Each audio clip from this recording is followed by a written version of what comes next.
Eh oui, dès ce soir, rendez-vous 20h30 pour la finale du 400 mètres 4 nages avec Léon Marchand. On espère évidemment qu'il remportera l'or. On l'espère aussi pour d'autres athlètes français. Christopher Filoc, la journée, elle est très chargée. Oui, Victor, et ça commence par le VTT à 14h. Pauline Ferrand-Prévot, l'une des plus solides chances de médaille de la journée. Elle qui n'a pourtant pas encore eu la chance de goûter à un podium olympique malgré 3 participations.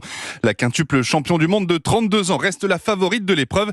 Loana Lecomte, vice-champion du monde en titre, peut aussi être de la partie. Les tournois féminins et masculins de judo se poursuivent à l'Arena Champ-de-Mars. Dans la catégorie des moins de 52 kilos, Amandine Bouchard est attendue, elle qui reste sur une médaille d'argent à Tokyo. Chez les hommes, c'est Walid Kiar qui représente la chance de médaille en moins de 66 kilos et ça promet. Il a su déjà éliminer le vice-champion olympique en titre. Lui entame la défense de son titre sous la sublime verrière du Grand Palais. C'est de l'escrime. Romain Canon va tenter de rééditer son exploit de Tokyo.